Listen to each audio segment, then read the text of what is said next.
All right. Well, good afternoon, everybody. We're going to start right on time today. We've got a ton to cover. Um, Advance here really quick and do some quick introductions.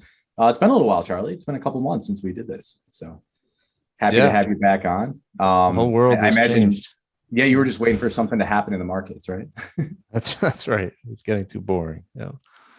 Well, most of you listening probably know Charlie pretty well by now, but I did want to touch on one of your newer initiatives, Charlie, your YouTube channel. So, can you maybe take a quick minute and tell everybody when that is each week and what kind of things you cover there?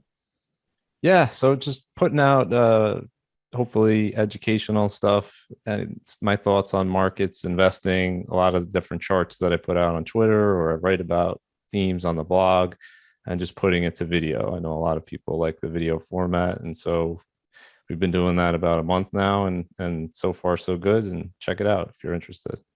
Yeah, recommend it highly. So, um, speaking of things to get into, so we've got a hefty agenda today. We are committed though to getting to Q&A. So we're gonna move through these topics. We're gonna talk about the yield curve, everyone's favorite topic. It's back. Wage growth and what's happening there. We'll talk about valuations in the markets. We'll talk about how bonds have fared so far in 2022. The housing market. We'll talk about rate hikes and the pending doom coming from the Fed. And then lastly, a little touch on another interesting chart on something crazy that's happened in the markets.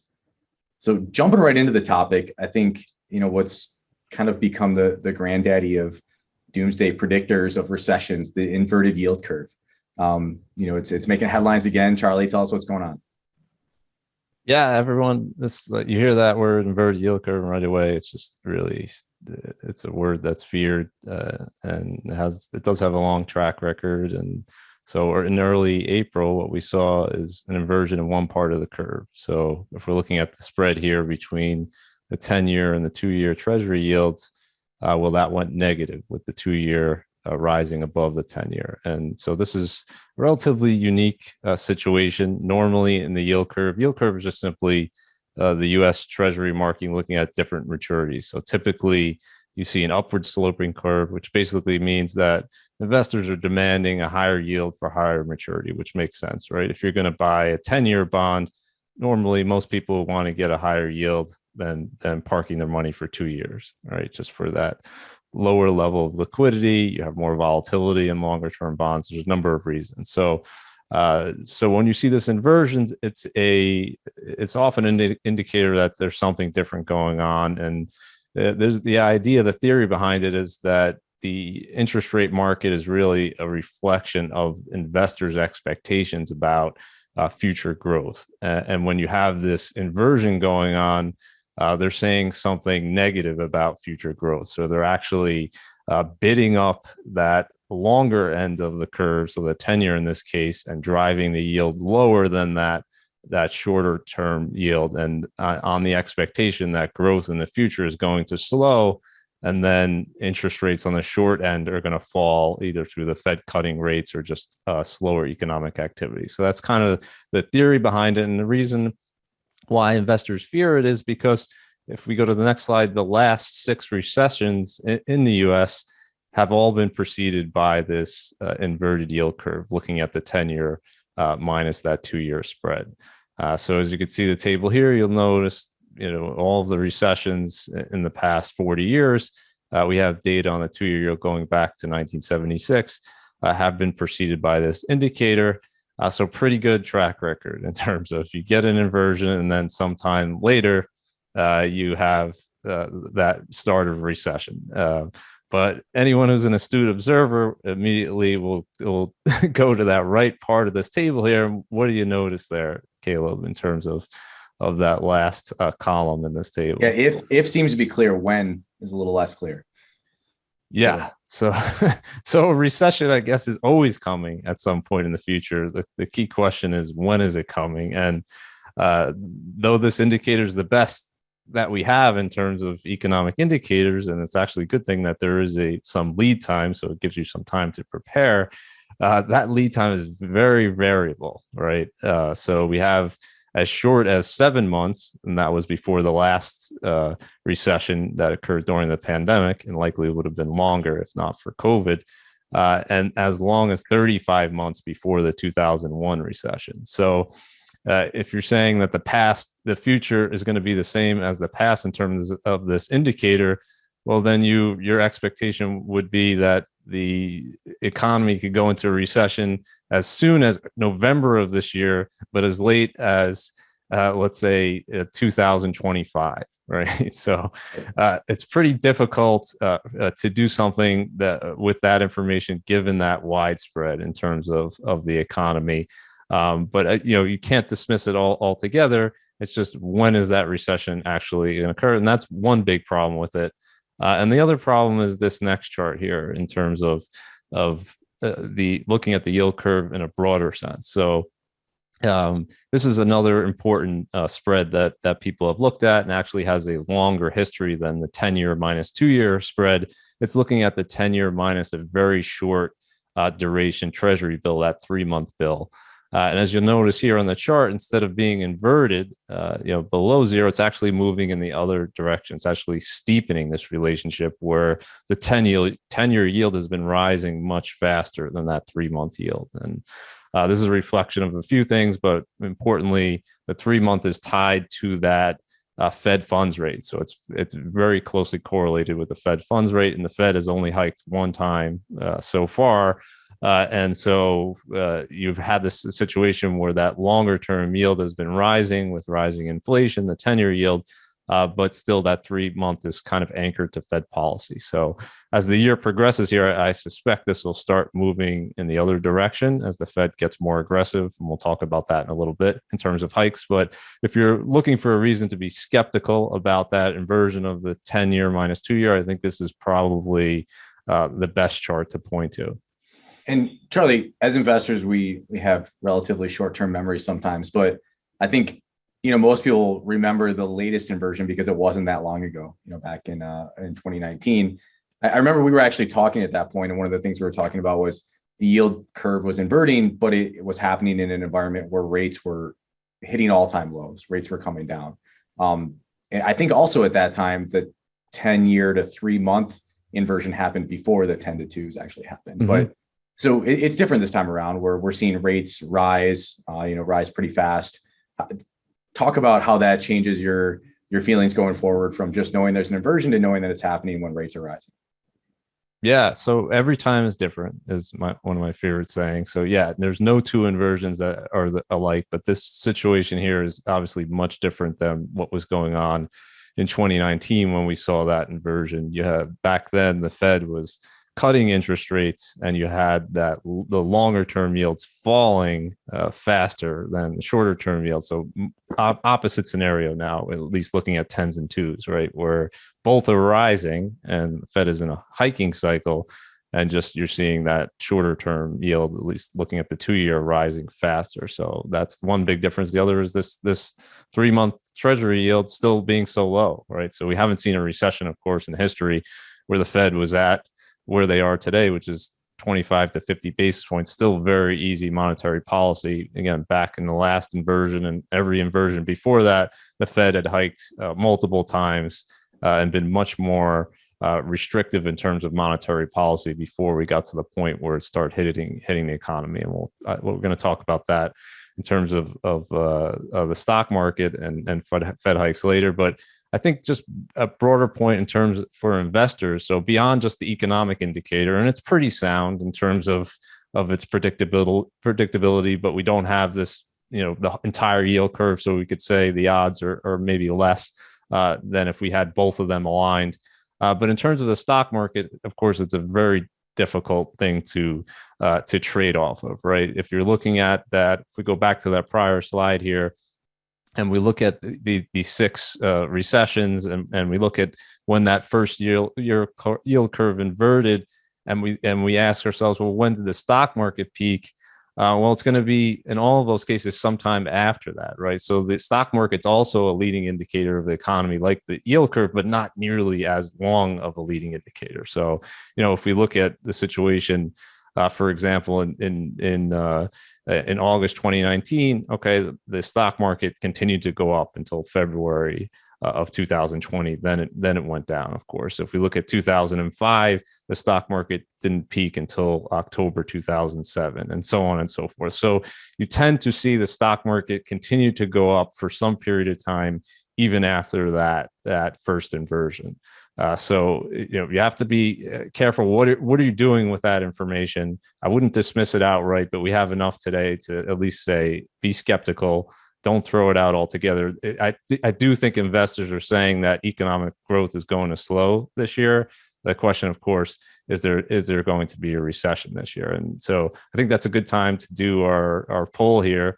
To ask everyone on the webinar here, what do you think? Do you think that the next U.S. recession will start in 2022, so this year, 2023, next year, or 2024 or later? And you don't have to just be looking at the yield curve. Just in your experience, are you seeing things in your business? And what do you think in terms of when that next U.S. recession will start? So while we wait for people to go ahead and fill in, when do I see it? Yeah, I'm going to let the people answer first, but predicting recessions is outside of my skill set. But while we let everyone fill that out, I am going to, I know we're going to come back to the yield curve in a later section and talk about the Fed and what they're doing with rates. But let's touch on maybe a couple other topics here, starting with what's happening with wages. So another topic, Charlie, that we talked about last year, we were talking about how everybody was happy, wages were going up, people were buying cars and buying TVs, and stimulus was being pumped into the economy. And you said it many times that it wasn't going to last. But what's happened to those wages, and what are we looking at now? Yeah, this is the most important chart to me in right now in markets and the economy. It's really having an impact on everything, and it's showing really two different stories, telling you two different things. One, the upper chart there is showing you average hourly earnings in the U.S., so wages, and big growth, right? Since over the last 2 years, 11% growth, and normally you would say that's awesome, that's great news. And it is great news. We want people's wages to go up. And the only problem is that, initially they were going up and exceeding inflation. And now over the last 12 months, we've seen a reversal of that. So it's pretty astonishing that if you go back to February 2020, which is really when pandemic first started, and you had that huge increase in the money supply. You had the $6 trillion increase in national debt, and all of the other stimulus policies. And you had wages go up 11%. But if you take out inflation, if you adjust for inflation now, real wages are actually flat over that period of time. So enormous increase immediately, right, that people saw and they felt, and they were very optimistic in terms of, okay, we could do more. And we've talked about this, and this is why there was a second and third stimulus bill, because inflation only comes with a lag. You only see the negative with the lag. But now they're seeing, right, the reality of inflation and how bad it can be, because when they're going to the supermarket, they're going to fill up their car for gas prices and any number of other things. They're seeing that prices are going up faster, right, than their wages. So most important chart in markets is main reason why the Fed, it feels like they have to really hike rates. They have to get this under control, because this is a decline in prosperity for the average American worker, right? Directly, right? If this continues to go down from here, well, now you're looking at worse levels than where you started, right? Which is a little bit counterintuitive. You say, how could we have done all of what we did and people be in a worse position, right?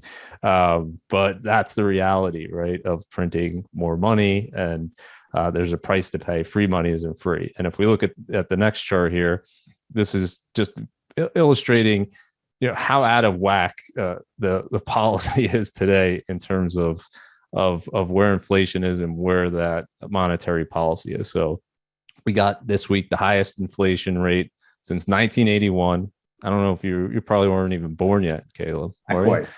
Okay. So in your lifetime, the highest inflation rate we've ever seen. And, if you go back to 1981, the Fed funds rate is 13%, right? I mean, it's very different. You had Paul Volcker in charge. He was brought in to really break the back of inflation. He drove. Ronald Reagan gave him the leeway to push the economy into recession to bring down inflation. Essentially, was the mandate, and that's what they did, and they actually accomplished that goal. And then you juxtapose that with today, and we have a Fed funds rate at 33 basis points. So something has to give, and it's going to give. And the expectation now is that the Fed is going to hike 50 basis points in May and another 50 basis points in June. They know, I think they're starting to acknowledge they're well behind the curve. They have to do something about it and close this gap, right? To at least try to put a dent in it. And a lot of people would push back and say, well, that's only going to cause a recession, or that's only going to cause weakness. It's not going to solve the supply chain issues, and so on and so forth. They'll make excuses like that. But really, it's two sides, right? We've talked about this. It's supply and demand, and interest rates really can control that demand side. If you drive interest rates up, people eventually it will slow down borrowing and spending. And you may not like the result of that short term, but it will have an impact on inflation, right? So I think that's the direction we're heading, at least in the near term, because we can't have that situation in terms of wage growth, and that's going to continue for at least another month or two, where prices are going up more than wages, and that's the worst case scenario. And so it's going to take time for that to resolve itself. But I don't think it's inevitable. I don't think the Fed should just throw up their hands and say, look, it's gone now. Let's just forget about it. They have to try. You have to do something, right? And so it's rectifying itself in a number of ways already. The deficit is coming down because that big spending bill wasn't passed last year. It remains to be seen if it will be passed this year. There doesn't seem to be talk about it. Money supply growth is slowing. The Fed is talking about not only ending QE, which they ended, but now aggressively reducing the size of the balance sheet. So you have a number of factors counteracting where we were, right? So a year from now, we could be looking at hopefully a very different picture if they use the tools that they have available to them. So we'll see. But this is a big issue, Caleb, as you know. This is the biggest issue weighing on consumer confidence and sentiment, and this is what people are worried about in terms of recession. So why don't we show the results of that poll and see what people are thinking about in terms of recession? When will it start? Okay, so interesting. We got 16% this year, so not that many think it will be this year. The majority, 61%, say 2023. So I guess that would be consistent with the kind of the average lag time in terms of the yield curve indicator. And then about a quarter of people saying 2024 or later. So we do have a few optimists. That's good to see as well. So yeah, and I think like if you look at sentiment polls, this is the big issue that people are talking about. They're just talking about prices going up more than their wages, and their expectation. We're heavily influenced by the recent past. So their expectations are simply that what's been going on is going to continue to go on. And so hopefully that's not the case at some point this year. And we see a reversal in these trends and we don't see a recession. But certainly we do need to see a slowdown in terms of demand, I think, to get inflation under control. It's not just a supply issue. Yeah, and you're right. We're starting to hear the grumblings, right? I mean, we've been talking about rates and inflation for the better part of the last couple of years, but it's just now, and blame it on what you will, the price of the gas pumps at the grocery store, but it's all over people's thoughts and minds, and we're hearing about it a lot. But no one's saying transitory, right? No, but I haven't heard that term in a while. It's been that's so pretty much that's I haven't heard permanent either, but I haven't heard transitory. I think that is out of the out of their Fed speak for the time being. And so we'll talk about inflation a little bit in terms of categories, but 10% increase of food when shopping at home over last year, that's a big increase. There's a number of factors driving that, but let's move on. We got valuations. Let's talk about stocks a little bit. So I know, another difference from most of our conversation over the last couple of years is the market's actually down a little bit. I think we talked about this in January, and did a poll then to see if people thought that we'd hit the bottom or if there's gonna be a little bit more pain. I think most people expect a little bit more pain. We've seen a little bit more pain, but that's right. Yeah. Crowd was right. Yep. They said, I don't think I think we were asking S&P there. And I think if I'm remembering correctly, they said the drawdown was going to be worse. I think we were down around 12% at that time. They said worse, but not a bear market in the S&P. And so far that's accurate for the S&P. The peak to trough drawdown was around 14% and change for the S&P. Then we got that massive rally, right? And now we've come back down a little bit. But this is looking at the NASDAQ 100, which has been everybody's favorite index over the last 10 years, has trounced everything else. Coming into the year, NASDAQ 100 is up 20% a year for 10 years. So by far higher than any other equity portion of the market. And then we got, very quick bear market, right? From, down a little over 20% at the lows in March. And, looking at history here, we got, that the 2020 bear market was very quick, obviously, came right back. And then we had that enormous run up after that. 2018 was around the same magnitude. Once again, after that one, we had just pretty much straight move back up. 2019 was a huge year for the NASDAQ 100. And then you got to go back a while. You got to go back to the 2002 bear and the 2007 and 2009 bear to see really long bear market where the dip wasn't bought. And so I think the big question today is not only is this going to continue, but where are we in terms of valuations for these companies? And did 20%, is that enough to make the average company in the NASDAQ 100 so-called cheap, right? And I would argue that no, that isn't the case based on this chart. So I use the time series tool in YCharts, great tool. You put in all the NASDAQ 100 companies and basically looked at the median price to sales ratio going back over the last 10 years. And as you can see on this chart, just pretty much we started out 10 years ago around 3 times sales. We went all the way up to 8.5 times sales. I think that was last November at the peak. And then during that 20% decline, we saw the price to sales of the median company move down to 6 times. All right. So I think the big argument, Caleb, right, during this run up here post pandemic was, well, valuations don't matter anymore because interest rates are so low. Right. And you can value something at anything given 0% interest rates, given the 10-year at 50 basis points, and it really doesn't matter. Right. And people use this saying like low interest rates justify high valuations. And so a year ago, I examined that and kind of dispelled that myth. You can go back in history and look at it. And there's actually a very small relationship. It might be surprising to people between interest rates and valuation. It has some of an impact, but very, very small. There's many factors that impact valuations. Interest rates are only one of them.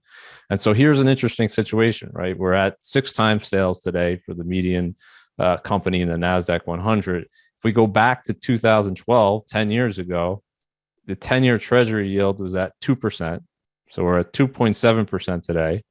The Fed funds rate back then was 0 and would stay at 0 for 3 more years back then. The Fed didn't raise until December 2015. But here we are today where the Fed's going to be hiking rates. We have a higher 10-year treasury yield. We have a higher Fed funds rate already.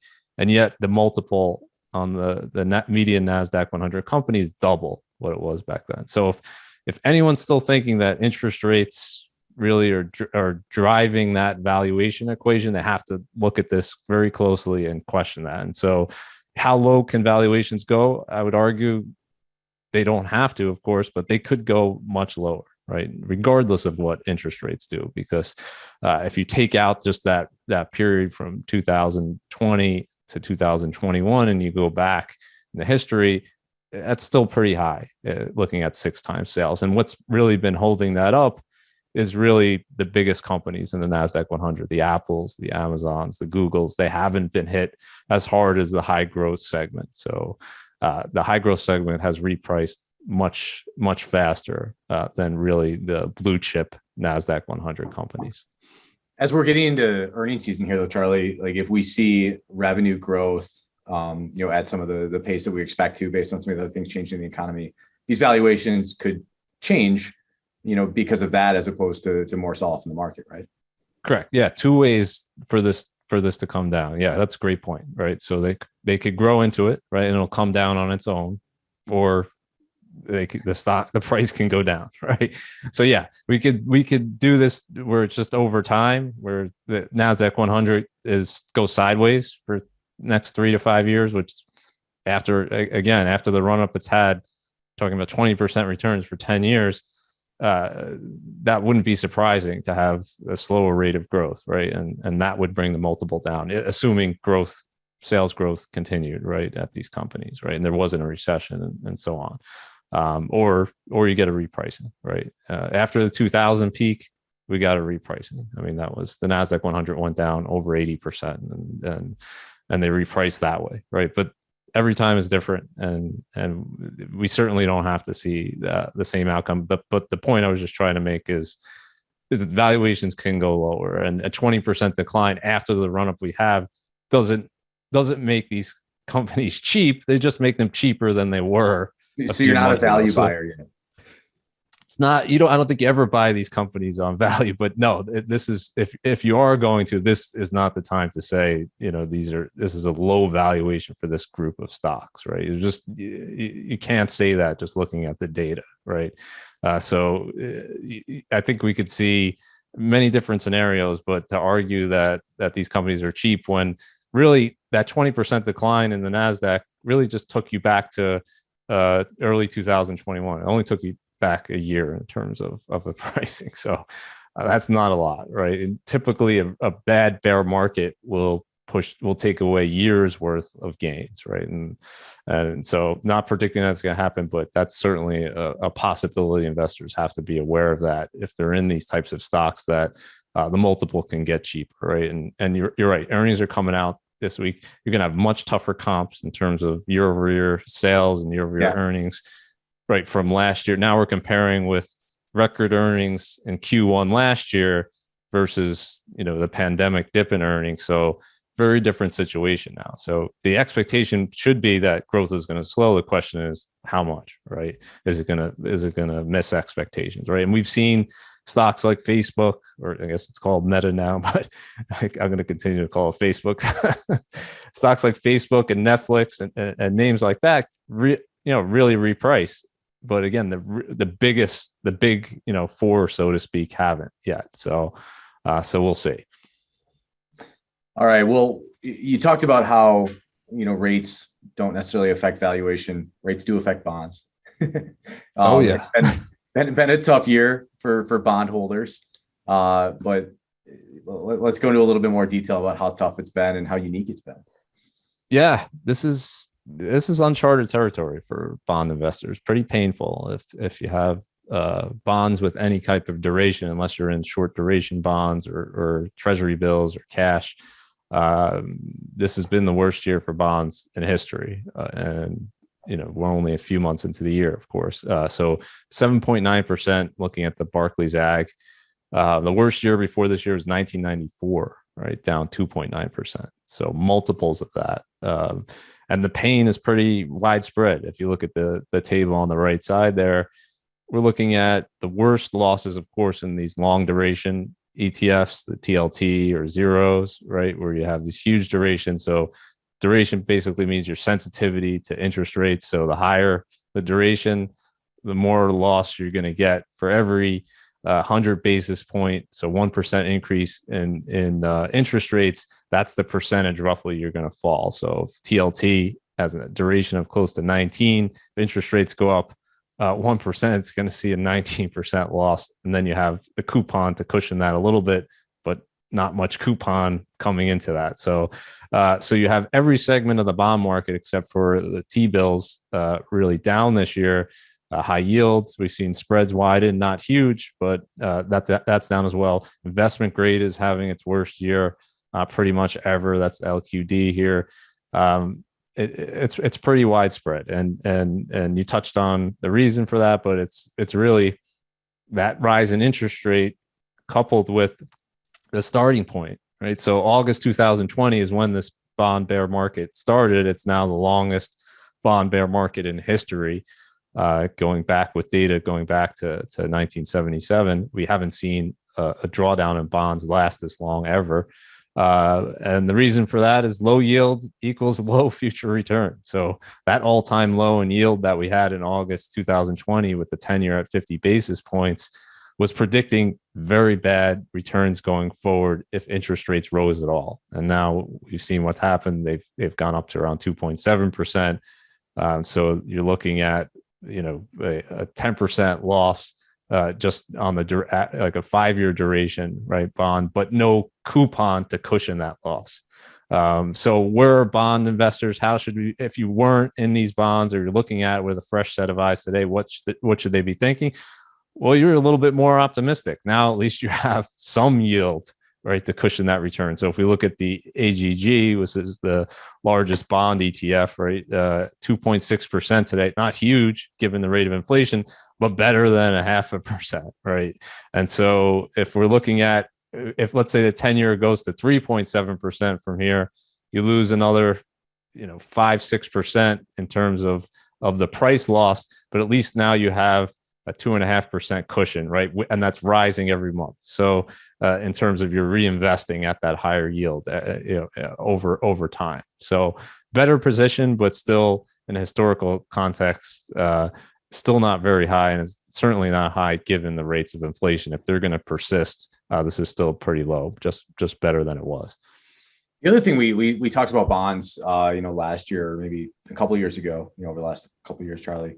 They did their job during the last, call it a recession, the little blip, back in 2020. They did their job. They protected investors' downside in a diversified portfolio.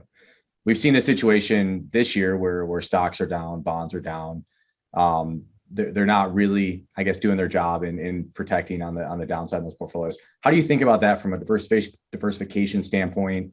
Do you change your allocations at all? Well, ideally you would have changed coming in. We talked about that. The way to protect against that was just going short duration, right, until the situation changed, or if your view was there was going to be an inflationary environment, then you needed some exposure to commodities or really areas of the market, because that's what you're worried about, right? The inflationary bear market in equities, and an inflationary bear market in equities, bonds are not going to help you very much. And in this case, bonds are now down more than stocks this year, which is, if we're just looking at the S&P, which is pretty incredible. So no, it's too late to really change that allocate. You never want to do that after the fact, but when interest rates are so low, bonds become a very risky instrument. And if there's fears of inflation and rising interest rates are the cause of the equity market decline, then you're in trouble. You're not going to have that protection. But no, if this turns out to be a recession, right, or a deeper bear market at a certain point, bonds are going to help you, because people then will be worried about demand, and inflation will be coming down on its own, right? And the commodity prices will be coming down like we saw in the back half of 2008. When demand collapses, right, and bonds will start to help you again, right? So we don't know when that position. So you just got to be thoughtful in terms of what risks your portfolio are exposed to.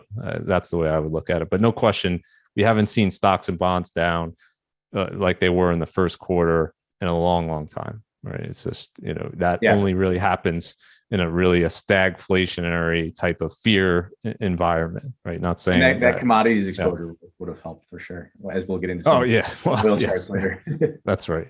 And just quickly on this chart, just looking at, this is just drawdowns of Barclays Ag going back to 1996, and you can see there's nothing close in the last 25 years, right? I was born in 1996, so I remember. Okay, there you go. Okay, so all right, well, yeah, housing. I mean, we've talked about housing quite a bit too.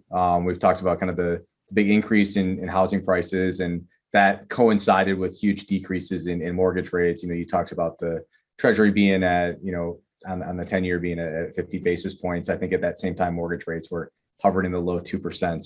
Mhm. That's changed, and so has some of the market. But give us an update on this one.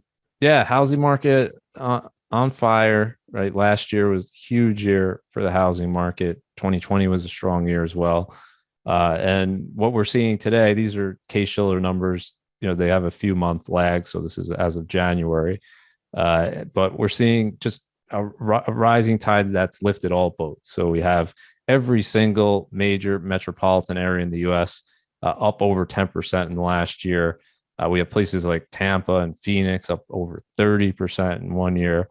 And for the first time since 2005, which is near the tail end of the last housing bubble, every single market in unison is at an all-time high together, right? So broad-based, and this is what you see in a broad-based asset inflationary environment, is everything just goes up, right? Your money's worth less, but the asset price looks pretty good, and it goes up. So the question, of course, is, okay, here we are. They've gone up.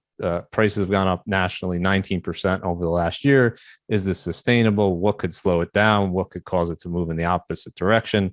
And I think the next chart is the biggest factor that's going to be driving that, looking at mortgage rates. So 30-year mortgage rate around 4.7% now. This is the largest short-term spike, Caleb, that we've seen. So if we're looking at the last 5 weeks, up almost 100 basis points in 5 weeks, largest since 1987. So you got to go back a long time since we've seen an interest rate spike this quick, that's been this large in terms of the mortgage market. And importantly, so we're over here now, but if you go back to the last time mortgage rates were at this level, it was kind of the end of 2018, early 2019. And if we look at where home prices were at that time, they were 40% lower. So we've gone up 40% in terms of the average home price, and the mortgage rate is the same. So what does that mean in simple math for your monthly payment? Your monthly payment's up 40%. So you need a bigger down payment, of course, because the house price has gone up, plus your monthly payment has gone up. So similar argument to the NASDAQ 100, where everyone was saying with the housing market, well, it doesn't matter. It could go up any number because mortgage rates are so low, right? And so housing's not overpriced. It's just that mortgage rates are so low because they hit an all-time low, 2.65% here in early 2021. But the problem, of course, arises when interest rates normalize, right? And now the question is, well, what should that housing price be given that affordability has plummeted, right? And it's my guess is that there's going to be some weakness this year in the housing market. At the very least, you're going to see a slowdown. It's probably started already. It's again, this data is lagging a little bit, but there's almost no way that this can't impact demand, right? If the average person can't afford the average home, then you have to have a lower amount of demand. And we know supply is still low in terms of the housing market, and that's what has been the big factor driving up prices. But I'd be shocked if this didn't start to show up in the housing data with at least a slowdown. Yeah. Well, you also have this phenomena that people are less motivated to get a new mortgage, right? So many people either refinanced or bought over the last couple of years and are sitting on 30-year mortgage rates that are at or below 3%. To go out there and end up with something that's in the high 4s, low 5s has to be a huge disincentive to move as well. Yeah, and that could actually keep it up for longer, right? If people don't want to move, if they locked in a rate at 3% or below, and they're looking at a new home, well, now they have to get a mortgage at a higher rate. There's less that they can afford, right? And so, in a weird way, that could delay, that could delay that housing downturn, just because that'll limit supply by itself. But I don't think you can change the dynamic long term.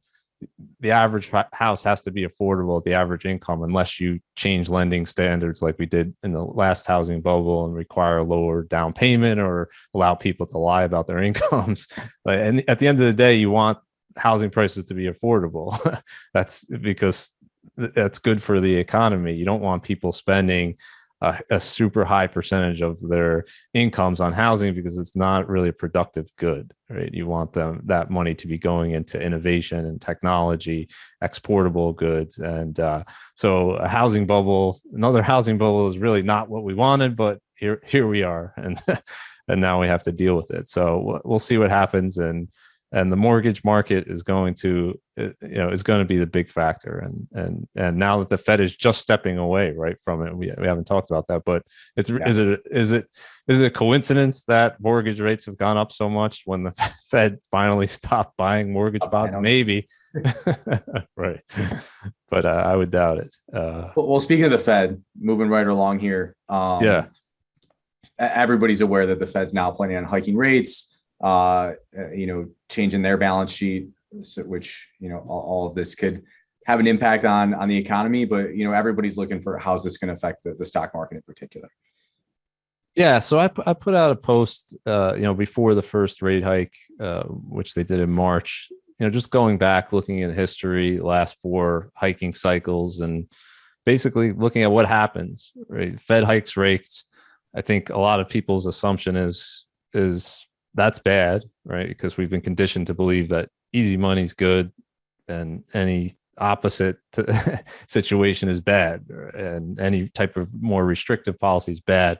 But the relationship is a little bit trickier. If we look back at history, pretty much every time the Fed has had to hike rates more than once before the bull market ended. And sometimes they'd have to hike them 16 more times, like they did from 2004 to 2007 before the market actually peaked. So we have another situation here where every time is different. So we can't say that bull market's going to continue for this long, that this number of hikes is going to kill the bull market. Every situation is different.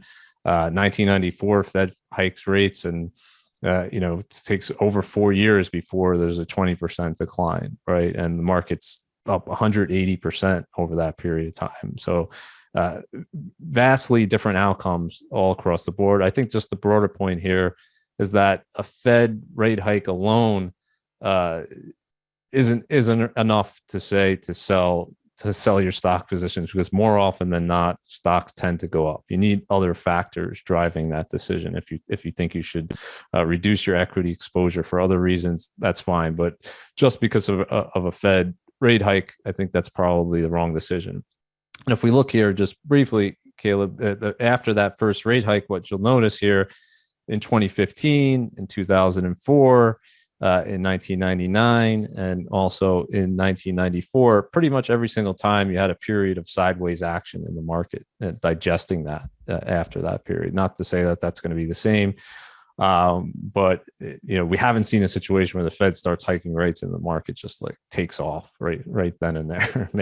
Maybe that'll happen after they start hiking 50 basis points, and then we'll have that historical precedent as well. But this is just something to keep in mind. And I think the point here is similar to the last time the Fed started hiking rates in 2015. Even after the first rate hike, we're still very easy, right? We're 25 to 50 basis points. Still very easy.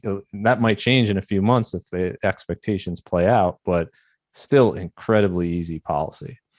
How do you think about the change in information, right? Now we kind of get a preview that the Fed's going to hike rates. They tell us what their intentions are before they actually do anything. And that wasn't always the case. How do you think that might be priced into the future now when we look at how that's different from some of these past periods? Yeah, there's essentially, and this has been going on since the financial crisis, they really changed their policy where there's essentially no surprises anymore. Going into the meeting, whatever the market's expectation is, the Fed does. And that's happened every single meeting since the financial crisis, since the end of 2008. If the market expected a hike, the Fed would hike. If the market expected a cut, the Fed would cut. No change, there would be no change. And that's not a coincidence, because the Fed, as you said, is feeding the market the information that they want. I guess they don't want there to be a surprise at that particular meeting. But that doesn't change the fact that the Fed changes their mind dramatically from one meeting to the next and one period to the next. So if we just even look a year ago, what was the Fed's expectations in terms of hiking rates compared to today? It's dramatically different, right? This was expected to be the Fed wasn't expected to hike for a few years, right? When first COVID first hit, right? And then that changed to, oh, they might hike once or twice this year. And then it was 4 times this year. And then now it's significant hikes into year. And now I think the average expectation is around 2.5%, what the market is expecting. And this table here, I think, is pretty important if it ends up being accurate. The market now is expecting a Fed funds rate of 3.25% to 3.5% by next June. So a little over a year from now, we're going to have the highest Fed funds rate, if this is correct, since January 2008. So you got to go back a long time, right, to see this type of policy.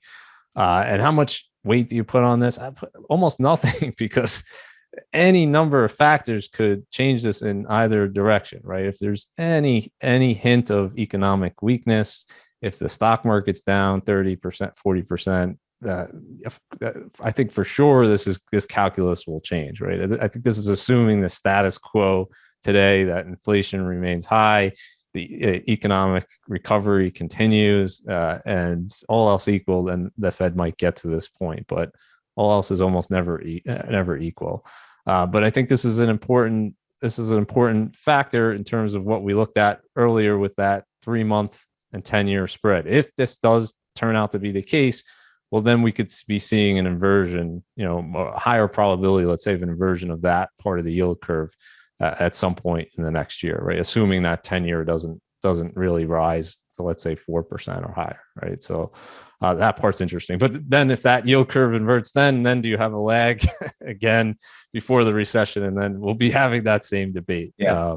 But this is an interesting data point. Certainly, if you have a savings account, anybody's on here with a savings account and you're still earning nothing, go out and price that, because you can now get 75 basis points. And after the Fed hikes in the next 2 months, you'd probably be able to find places where you could get 1.5% on your cash, which is it's not a ton, but it's better than zero. Right. It's been a long time. Exactly. Yeah. And Charlie, you've talked about how the Fed's expectations are going to change the yield curve. Good chance to tackle one of the questions I've seen come through too, which is, how do you balance out your expectations of what can happen with the yield curve, thinking about the Fed's rate policy versus their balance sheet policy, and the fact that they're actually going to be unloading some of the bonds they've been buying up? Yeah, you're saying which of the two is potentially more important?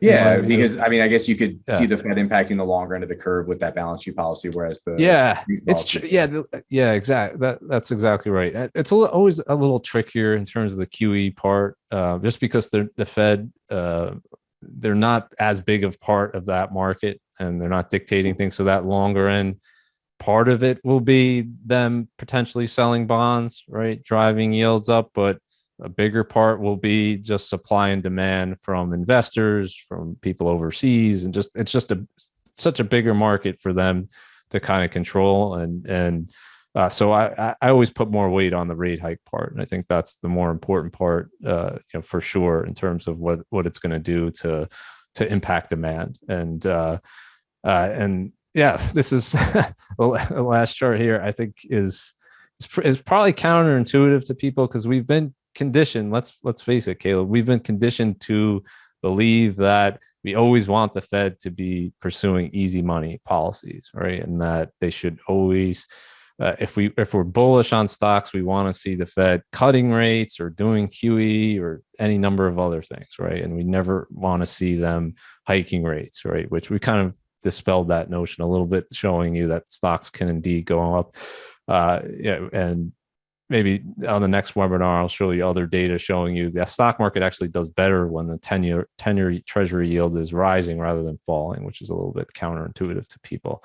But I think this chart really tells the whole story in terms of be careful what you wish for. So if you want the Fed, let's say the Fed hikes 50 basis points in May and in June, and then, there's some weakness or some data point, and the stock market is still not hitting new highs, and everyone's like, no, let's just cut rates and let the party begin again. I'd say be careful what you wish for, because during the 2 worst bear markets that we've seen in the last 50 years, 2000 to 2002 decline, and the 2007 to 2009 decline, what was the Fed doing the entire way down? They were cutting rates. They were easing policy. So we don't want to see the Fed in the situation where they have to be they're forced to, or they feel like they have to cut rates, especially given the extremely low level that they're at today, right? So I think if we're talking about rate cuts later this year, it's going to mean something very bad for the economy.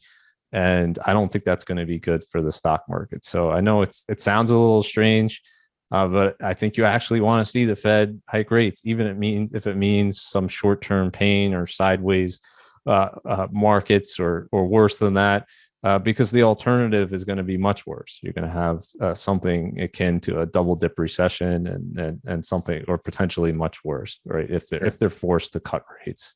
And I think this lends a little bit to, something we've also discussed, which is the Fed being reactionary as opposed to, cutting rates with the intention that that's going to spur a bull market or spur the economy. Usually that's a tool in their toolkit to fix a problem, right? Not to, create some ongoing great bull market opportunities.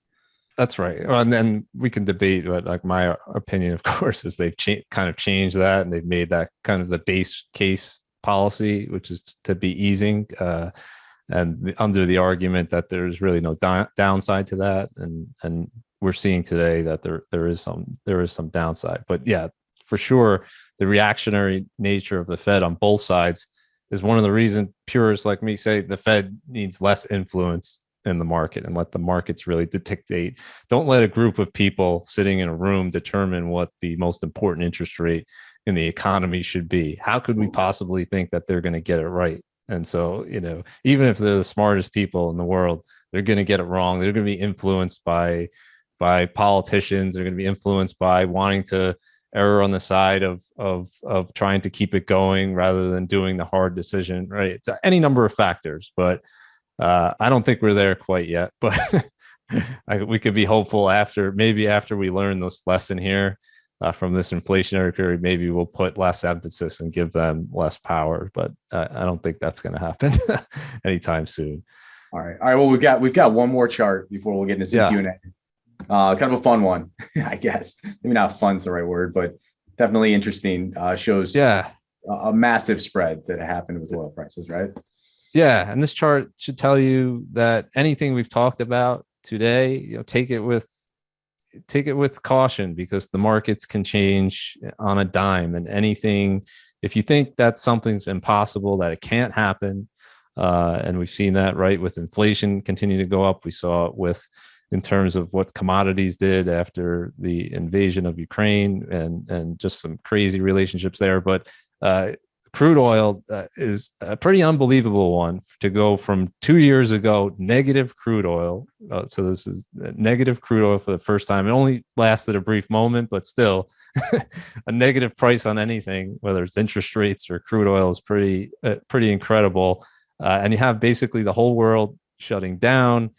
People talking about the Great Depression. Demand is crushed forever, right? Nobody wants to invest in commodities or energy companies, all the rest of it. And just 2 years later, you have the highest price of gasoline ever in history, and you have crude oil at its highest price since 2008. And you have energy stocks leading the market right higher. Really the only sector that's done well this year. So just put these kinds of charts on your wall to stay humble in markets, and realize just when you think something can't happen, it can't, right? There is no impossible in markets.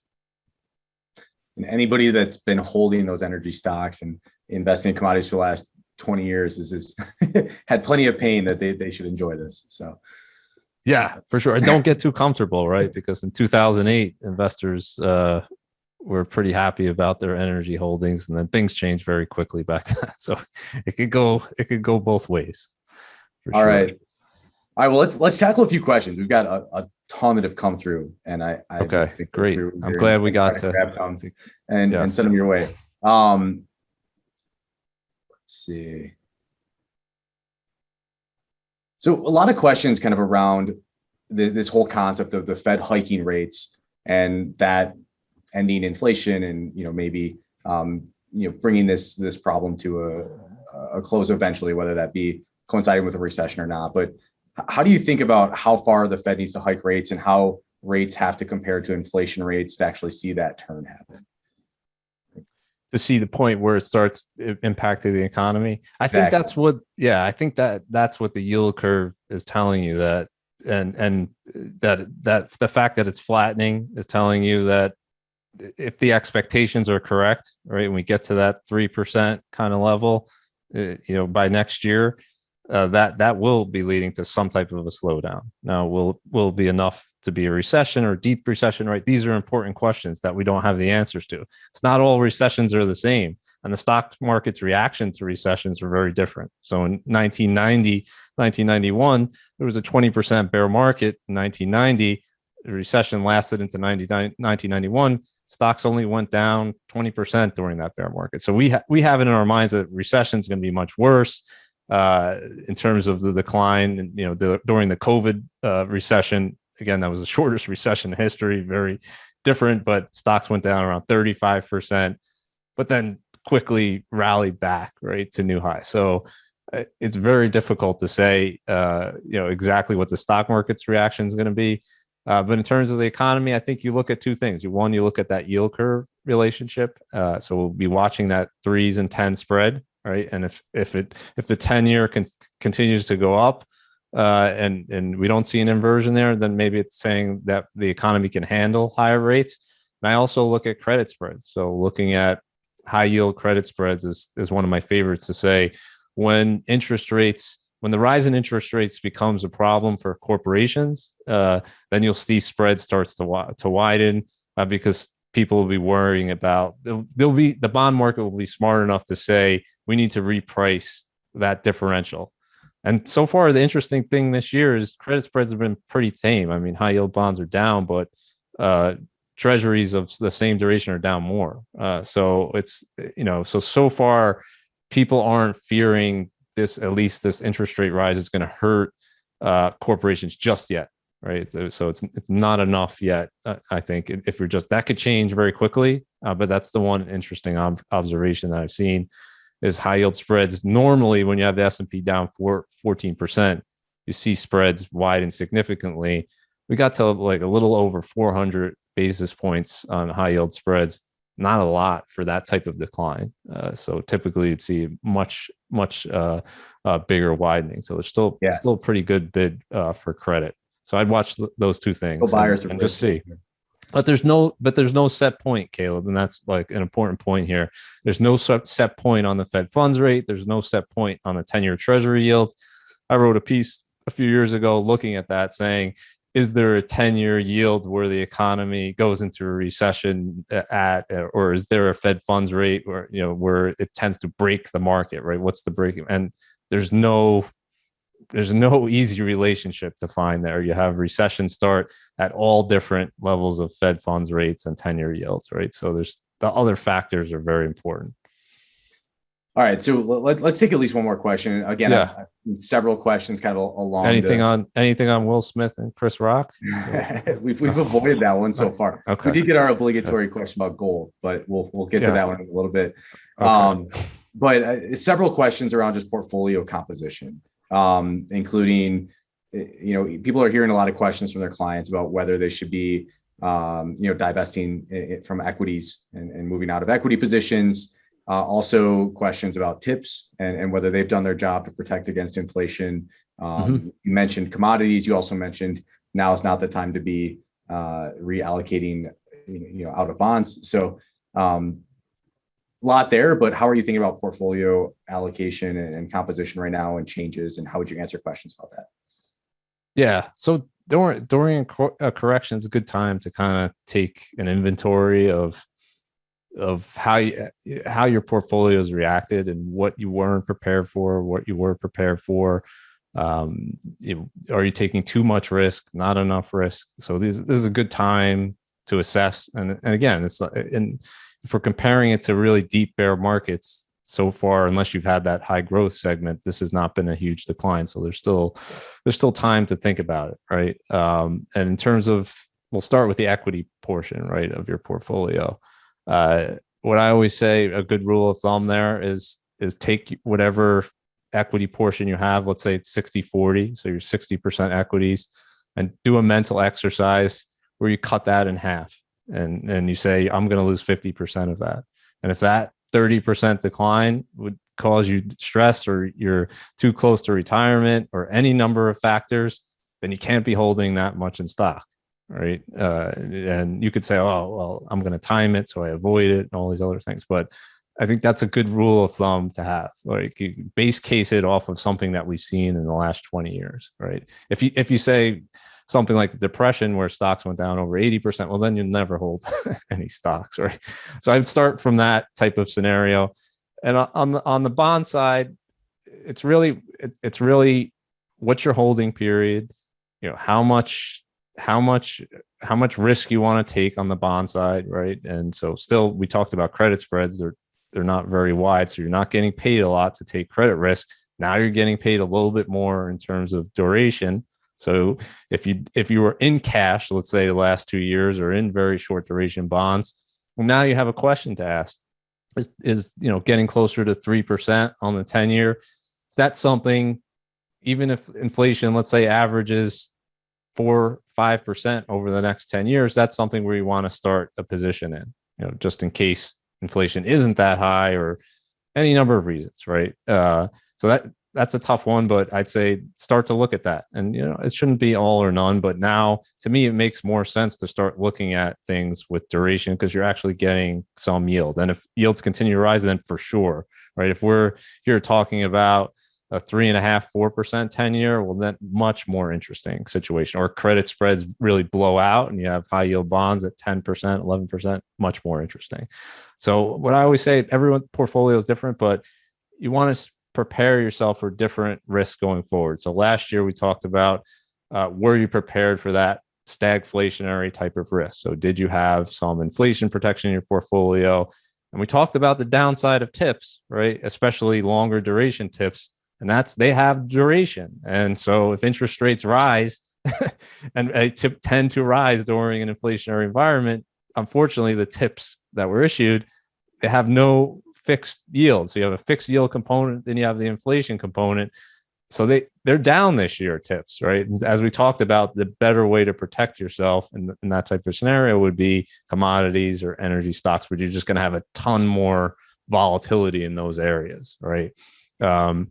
So today, what's the biggest risk? Is it recession? Is it continued bear market? Is it maybe it's the opposite? Maybe we've gone too far in terms of the commodities run and things like that. So you have to watch that, and nobody knows anything. So you balance all of those risks and make sure that you have enough potential outcomes covered in terms of that. But for investors here, and we talked about valuation in terms of NASDAQ 100, if the S&P something similar, you can't say, given the declines that we have, that stocks are cheap. You can't say that they won't continue to go down. So just make sure overall you're comfortable with that level of risk, and it's matched with your holding period, right? If you have only a year or two where you can access this money, and you're under the belief that equities only go up because you started investing in 2020, well, now they don't, and you can adjust otherwise. So long-winded answer, but yeah, there's a lot of great advice there, though. And the tips thing is something I think that people are not familiar with. They just think, if I buy an inflation protected bond, it's going to go up if inflation goes up. But that is true for I bonds, by the way. And that's a kind of a boring instrument, but if anyone has 5-year holding period, they should look at I bonds. You're limited to $10,000 per person, but that you're not subject to that interest rate risk there. And right now it's got a huge yield because of the inflation rate, right? As long as that persists, you're going to get paid. So if you have a longer term and you don't want to be subject to interest rates, that's something to look at. All right, Charlie, I think we should wrap up here. We're just over the hour. There are some other questions, which, in the past, and we'll try to do this time, we'll try to tackle those offline. I do want to mention a couple of things quickly. As always, all of these charts are available within YCharts. If you go into the chart templates in the fundamental chart, you can access these. Also on your blog, these charts always exist there, and you've always been gracious enough to say, please take them, use them, make your clients smarter and do great things with them. I think that's still the case. Yeah, absolutely. Please do. All right. Well, Charlie, thank you. I know we had a ton to cover today. I know we could probably go for another couple hours and not run out of topics. One day we'll do the Joe Rogan 3-hour stint and we can really dig deep. I'll brew some more coffee. Good. Yeah. All right. Well, thank you, Charlie. Take care. Sounds good. And thanks everybody for joining us Thanks, today. Caleb. Thanks, everyone. Take care.